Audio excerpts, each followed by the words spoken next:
I was thinking, because we're the same age range, I was thinking about this Caitlin Clark thing, which I think a lot of people had trouble coming up with like fancy, cool takes on, because it was just like, this is really fun to watch. But I was thinking about all the people that have shifted an interest in a sport in our lifetime, right? Like, I feel like, I know Ali was huge, but then it went to another level after he beat Foreman and Frazier and was on Wide World of Sports all the time. And it just felt like he lifted boxing to this different level, and it wouldn't have happened. Would you say Jack Nicklaus did that for golf in the 70s when we were kids? Or was it already there? I think whatever audience existed for professional golf at that time was there. That's fair. Let's take them off. And the 86 Masters, like rekindled it. Yeah, but it was, people cared over you. You're right. Sugar Ray Leonard held the audience, but I don't think he shifted it. But I think he held it. So I don't think he qualifies here, but I wanted to shout him out. I have a biased perspective because he's from the greater Washington, D.C. metropolitan area. He's from Maryland. Yeah. So like we lost our minds at Sugar Ray. He just immediately took the Ali spot, but I don't think he changed the sport. Bird and Magic in college basketball, I don't think they changed it, but it did. It was the start of the 80s, which was the 80s through the early 90s, which was the glory years. But I don't think they shifted anything, because UCLA in those games, they're all huge in the 60s and 70s. Well, the thing that changed was the nature of the tournament. They introduced seeding in 1979, and that coincides with Magic and Bird's rise. So, and ESPN arrived. So if you want to like put all three of those things together, sport shifter. That's fair. That qualifies. Yeah. All right. I'm counting them. So we have Ali and Bird and Magic in college so far. I'm going to say Gretzky for hockey. I just felt like hockey was already important. We had less team sports. We had less stuff to do. But Gretzky in the 80s and the Oilers and their dominance and the scoring records, it just felt like he shifted something, right? I totally agree with this. Yes. He was. Okay. It was like for us growing up, like a genuine GOAT. We had two GOATs in our lifetime. I mean, in that stage of our lives. Yeah. And where you cared about basically every round of the playoffs and whether they're going to win. And it was fun to watch their games. And they're like changing rules, all that stuff. McEnroe and Borg, I'm going to say no. But I thought about it for a while, because I feel like tennis in the 70s, when we were growing up, Connors, Chrissy Evert, it felt big anyway. I don't know if they shifted it, but it felt like the apex of it. Yeah, those characters were all bigger than life, and they were all on television. It was network television. Yeah. And if you like I can distinctly remember being out with my father on a Saturday afternoon and seeing McEnroe on a grainy television screen wherever we were, whatever errand we were running. Yeah, for sure. Bigger than life characters. Everyone was in. Okay, now we have a couple in a row that are no doubters. Bird and Magic in the NBA, specifically the 84 finals. The sport just changes.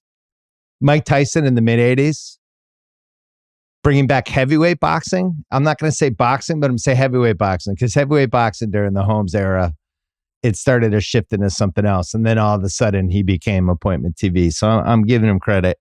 Jordan and everything he does from basically the year he averages 37 a game on. We were just so lucky. We had Gretzky and Jordan in our lifetimes, like in our formative sports orientation. Fab Five, I can't give it to them, but I wanted to give them a special star, because they changed the concept of college basketball for what turned out to be for the worst, because then it ushered in the one and done era. But I don't know for what their impact. I don't know. I think what they did in terms of the culture and the seeds of this were probably properly associated with Georgetown and John Thompson and his sort of defiance and what he did in terms of grabbing kids from backgrounds that were not Georgetown backgrounds and saying, this is our team and this is who we're going to be. And then the Fab Five, I think, kind of advanced that. They took the phenomena of their talent all coming together, but they also, they changed the culture. The Black Sox, the shorts, that was like revolutionary stuff. Yeah. And then ratings were probably the peak during them. But I can't totally give it to them, but we had to shut them out. Tiger Woods is the next one. Clearly did it. Another GOAT. McGuire and Sosa for 1 year with home run ball when everyone had turned on baseball after the lockout. And was it a strike or a lockout? I can't remember. It was a strike. Was it a lockout? No, it was definitely lockout. It was a lockout. The players don't strike. The owners lock them out. Yeah, they got locked out. They canceled the World Series. And then the Ripken Street captain. But really it wasn't until the Yankees won the World Series. They were little baby steps back. And then that summer 98, everyone went nuts and then kind of rode that momentum all the way through all the Red Sox Yankee games. The 99 U.S. women's soccer team. Oh, I like this. Where women's soccer in America, not a conversation ever. And then all of a sudden that summer turned into something completely different. And I think propelled a women's sports revolution in a lot of different ways. Serena and Venus together. I don't know if they changed. I don't know if they shifted the sport from like a ratings popularity standpoint, but they shifted the sport in a bunch of directions. So they have to be mentioned. But they didn't elevate the ratings. Like what we're going to talk about with Caitlin Clark. Are we sure? Did they elevate the ratings? I don't know. I feel like they did. Did they? I feel like at different times in their heyday, I feel like there were some mega ratings for like Wimbledon. The first time they played each other. I bet I don't know. Yeah, but I remember like being disappointed with their matches half the time because we were always arguing about, did one of them agree to lose to the other? And there was a lot of bitterness about, hey, why aren't these matches better? But it's because they were sisters. Right. That's different from whether or not it was catching eyeballs. I kind of think it was. Messi and Ronaldo in the U.S., specifically in the late 2000s when ESPN started running the Premier League and the World Cup was becoming bigger in this country. I think for this country, they have to be mentioned. Okay. LeBron going to Miami in those 4 years elevated the NBA and the conversation about it. The next big one is Curry and the 3-point shooting and what happened in the mid 2010s there, where it felt like the league was just going to be tied to whatever happened with LeBron year after year. And then all of a sudden this Warriors team comes out of nowhere and becomes basically the most popular team since the Jordan Bulls. 3 more. Conor McGregor. Okay. Making UFC going from like a really popular sport to it felt like it became mainstream after he was, whatever ascent he was. He became the first A+ lister they had. So I think he has to be mentioned. Undoubtedly, yes. The Netflix F1 show, which isn't a person. Wow. But was a sport shifter because there's a before and after with F1 in this country and maybe in a bunch of other countries about the especially with the under 30 fan base, I think was super important. And then I think Caitlin is the biggest one of these in a while, where she took this. Now, women's basketball, the ratings were going up, the interest was going up, there was momentum in all these different ways. But that rating, normally I'm like, I don't really care about ratings or whatever.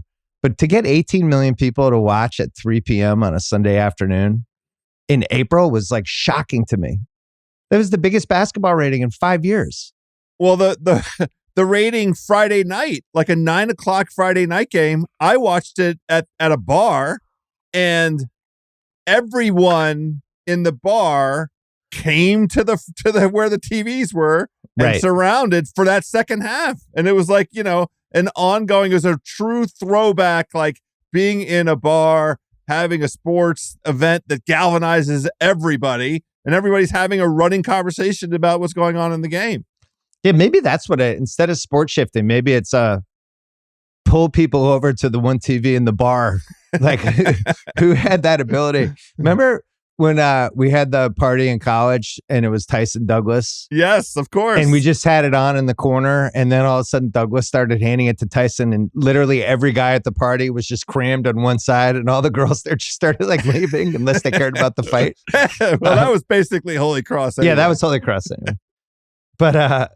But the Caitlin thing, it's the first one in a while where it's a no doubt about it, took a sport from one place to a totally different place in the span of 15 months. And I don't think it goes back to the old way. I think this is where we are now. I want to keep talking about Caitlin, obviously, but why did you leave out The Rock? I thought about it. I didn't want to take shit for it was sports entertainment. It would be The Rock and Stone Cold together. I see. Yeah, that would be. Because then you'd have to put Hulk Hogan too in the mid 80s. So those are good, actually. I mean, both of those should go in.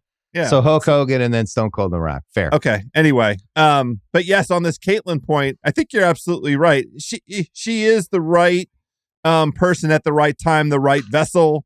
Some might say the white vessel, because let's be honest, right? Like we had 2 consecutive years of this, racial juxtaposition in the first place between Iowa and LSU, and then secondly, Iowa and South Carolina. And Iowa beat South Carolina last year and then lost to them this year. But her style of play was, I think, the thing that is what's captured everybody's imagination, everybody's interest, right? Isn't it the fact that she gave us, like, we've had great female shooters. We just watched Sabrina Ionescu go up against Steph Curry at NBA All-Star Weekend, and yet Caitlin is her own animal altogether for some reason. Yeah, they're turned into a meta media commentary popped out of the Caitlin thing that for me, it's like she's just super fun to watch. I just didn't see any difference between this and Steph. But she also kind of had to deliver on a big stage to justify it, which was why the LSU game was so important, because that was like the classic, just a revenge game, and she played the best game she's probably ever played in her career in the perfect spot on the right stage. She elevated herself, which is like the last level of this stuff. This is what happened with Tiger in 97. And I think that's what was special about it. I'm trying to think, are there any other sports that could kind of use a lift like this? Male or female? Because it felt like baseball was on the brink, but their best player got a little trouble. Right. Like, baseball was kind of there. Baseball is there with the Asian audience. And it seemed like Shohei was perhaps on the brink of capturing our imagination as well, like finally on a stage where we're going to see him 30 or 40 times. But I mean, are we going to see him? There aren't any more shoes to drop in connection with this very curious gambling. It's totally fine. He just had his assistant who made $150,000 a year ran up a $4.5 million gambling debt. It's totally reasonable.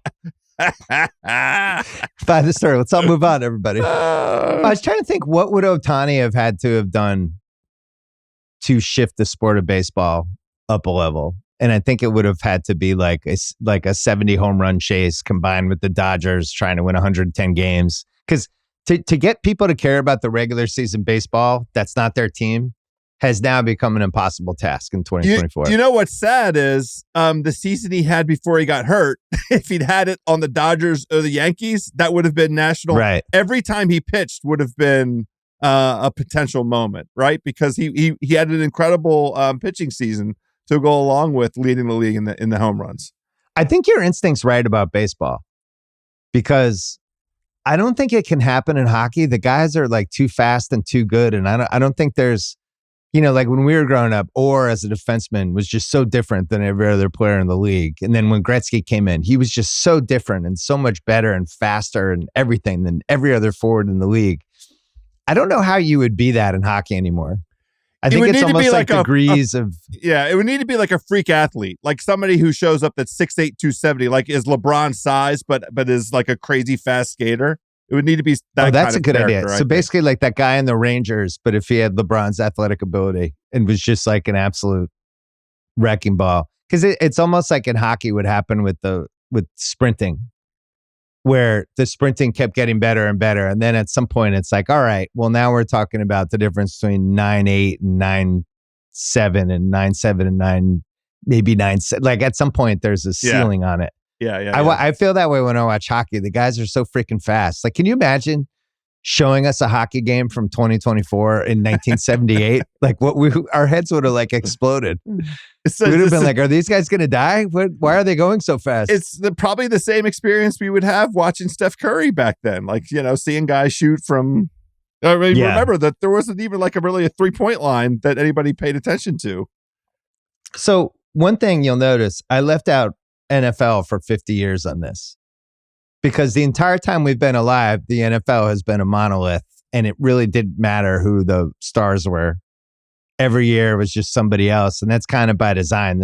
That's how they want it. But I don't feel like a star levitated above the league at any point during that stretch. Do you? No, I mean, who do you give credit for the brilliant innovation in terms of changing the rules every 4 or 5 years to make it more offense friendly, to make it more television friendly? Do you say it's the commissioners? Yeah, that's probably Goodell. Yeah, but the rules committee and that doesn't pass the crowding around a bar test. Nicholas is a good one. To me, Nicholas is almost a cutoff line because where he landed in the 80s, where he became basically everybody's dad. But anytime he was in a match, I guess like another one that is a good one is Tiger post all the like late 2010s kind of wearing some battle scars Tiger. Because what happened with him in 2019, I think was probably the biggest sports thing that's happened, right? In any sport in the last 10 years in terms of people galvanizing around an event. The crazy thing is it happened in the morning too. It wasn't at its conventional time. So we all, like golf people, watched it. They were worried about horrendous weather that was coming that afternoon. He won the golf tournament at like a very unusual time. Yeah, true. So the replay of it, I think, caught as much attention as the live version of it, because a lot of like normal sports fans were like, I'm not waking up early to watch the Masters. And it very quietly happened. It was like done by 1 o'clock that day. But yes, I think you're right. Like in the last 10 years, what else could we point to?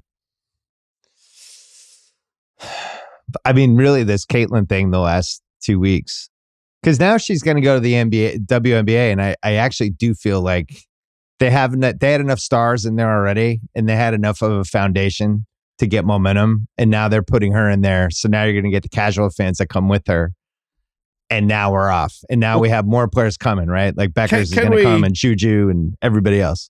I'm putting this to you. You could put on. I want you to put on your sports czar hat.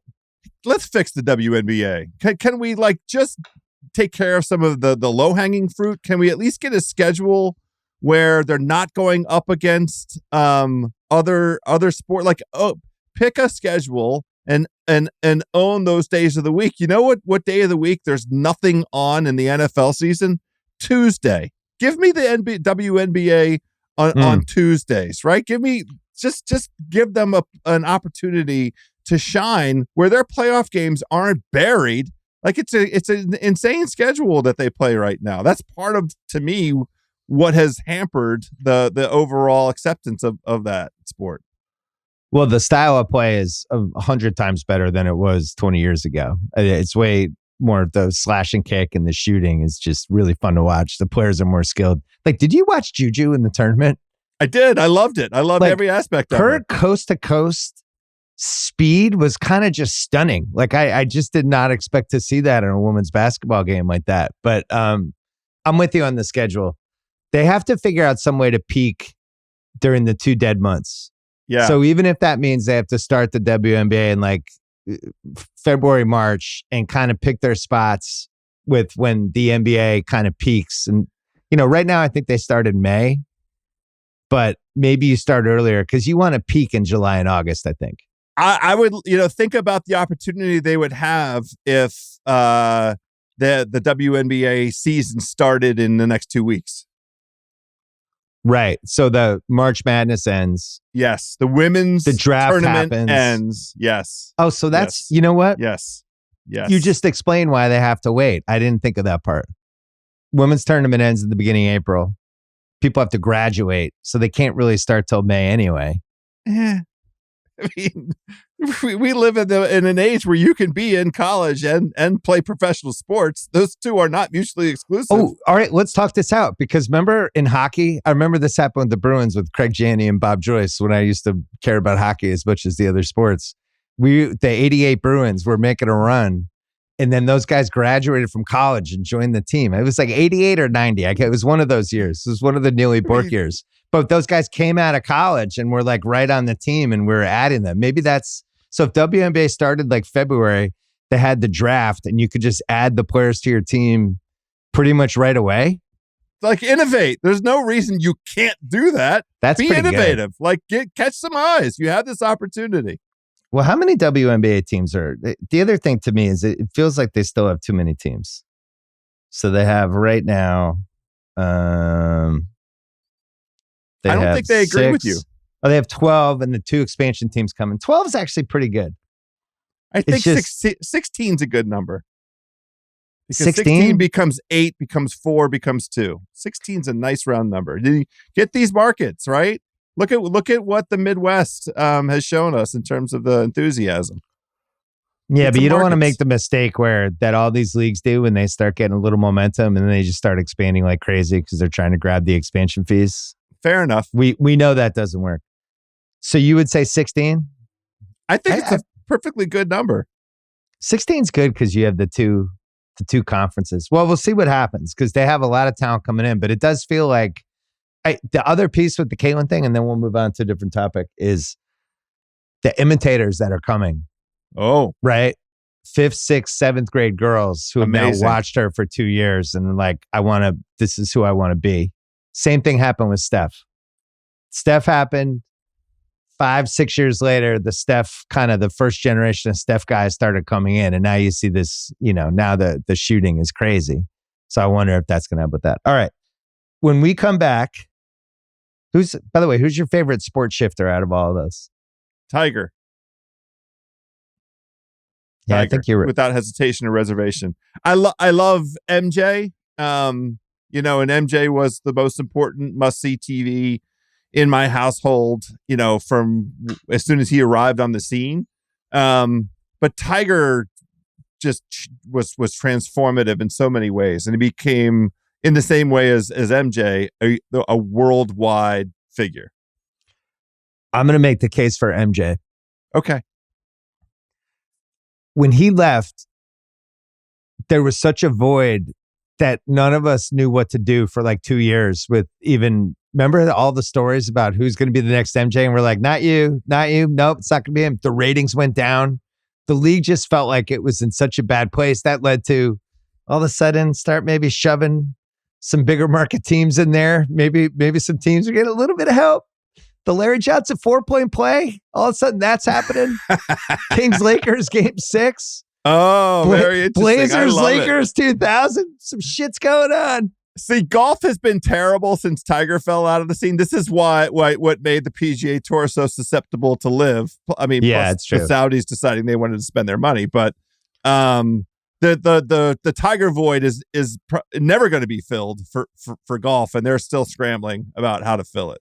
Well, especially once he had real adversity, and then real off the golf course stuff. Yes. And that seemed like it pushed him to another level. Like then people were like, okay, let's get this back.